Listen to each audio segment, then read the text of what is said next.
তো সেই জন্য কাউন্টডাউন একটা অবস্থা, আর খেলা তো একতরফা হবে না। মরণ মরণ ঘন্টা বেজে গেছে কিন্তু ভাই, এটা আমাদের দেবপ্রিয় ভট্টাচার্য তার মতো করে অনুভব করছেন। পরিস্থিতিটা ঘটতে যাচ্ছে সেটি আজ করতে পারছেন, ফলে এই দায়িত্ব উনি নেবেন না।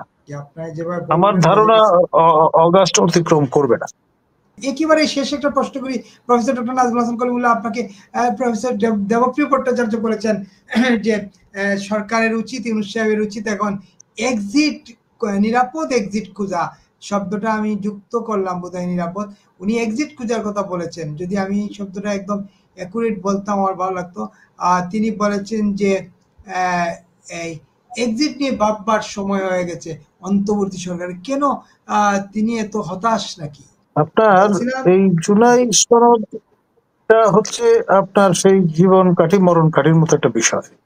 যারা বিপ্লব বলেন, আন্দোলন বলেন, অভ্যুত্থান বলেন, তাদের তো একটা পাথেয় দরকার। এখন ইতিহাসে তারা নাম লেখাতে চান, তারা বিপ্লবী সূর্য সেনকে ছাপিয়ে যেতে চান, তারা অনুশীলন যুগান্তরের যে সাধনা ছিল তাকে অতিক্রম করে 21st সেঞ্চুরিতে এমন একটি স্মৃতি চিহ্ন বা স্বাক্ষর রাখতে চান যেটি অনুপ্রাণিত করবে এলসওয়্যার অন্য দেশের তরুণ যুবক যুবতীদের, এবং তখন হয়তো জর্জ সোরস সাহেবের যে আনুকূল্য সেটি সারা পৃথিবীতে ছড়িয়ে দেওয়া যাবে, প্রিসাইজলি এশিয়ার বিভিন্ন দেশে সেটি কার্যকর করা সম্ভবপর হবে।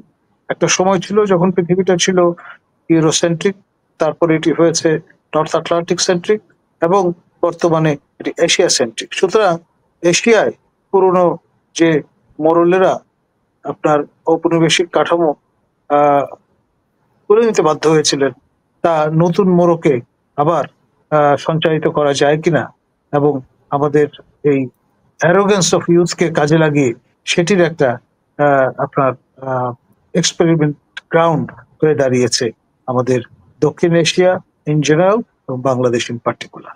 ধন্যবাদ।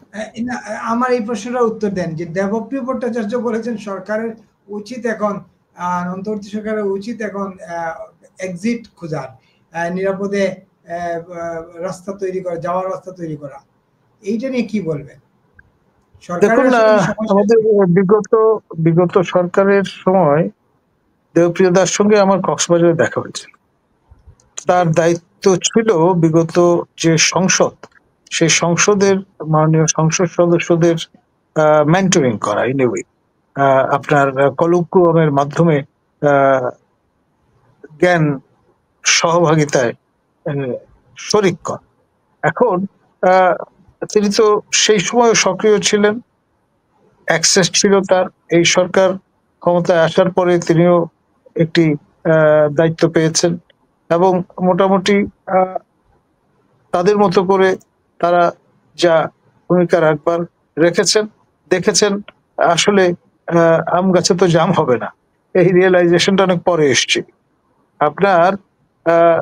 ফলে ব্যাপার যেটি দাঁড়িয়েছে, তিনি কিন্তু ভবিষ্যতে বাস করা মানুষ। আপনার যে পরিস্থিতিটা ঘটতে যাচ্ছে সেটি আজ করতে পারছেন, ফলে এই দায়িত্ব উনি নেবেন না সঙ্গত কারণে। ধন্যবাদ। তার মানে কি সরকারের পরিস্থিতিটা কি একদম মরণ ঘন্টা বেজে গেছে কিন্তু ভাই, এটা আমাদের দেবপ্রিয় ভট্টাচার্য তার মতো করে অনুভব করছেন, আমি কলিমুল্লাহ আমার মতো করে অনুভব করছি, কিন্তু এখানে we are in the same page in a way, এটা বলা যায়। ধন্যবাদ। মানে খুব দ্রুতই কি সেই মরণ ঘন্টা ইয়ে করতেছে নাকি আপনার যেভাবে? আমার ধারণা অগাস্ট অতিক্রম করবে না। আবার একটু বলেন, কথাটা কেটে গেছিল। আমার ধারণা অগাস্ট অতিক্রম করবে না। এই যে সামনে মাস, এই মাসেই যাবতীয় যা কিছু আপনার পোলারাইজেশন বলুন, কনফ্রন্টেশন বলুন, সবই আমাদেরকে হয়তো দেখতে হবে। ধন্যবাদ। গত এক বছর ধরে তো আমরা খালি বলছি এই মাসে না এই মাসে আমরা দেখতেছি সম্ভাবনা। বিষয়টা কিন্তু সেটা হলো এক বিষয়, আর এখন এই জুলাই সনদ তো তারা প্রতি মাসেই দিচ্ছিলেন। দিতে দিতে যখন একদম পিনাকি ভট্টাচার্যের ইঙ্গিতে জানানি দেওয়া হলো যে ৩রা জুলাই তারা এটা উন্মোচন করে দেবে।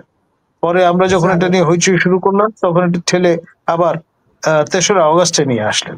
এখন ইনকিলাব মঞ্চ হুমকি দিয়েছে যে এটা এই অগাস্টেই প্রথম সপ্তাহে আপনার উন্মোচন করতে হবে, তা না হলে খবর আছে।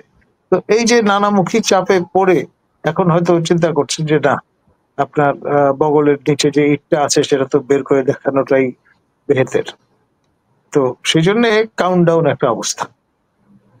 আর খেলা তো একতরফা হবে না। আপনি আপনার মতো করে চিন্তা করছেন, আপনার টার্মসে খেলবেন।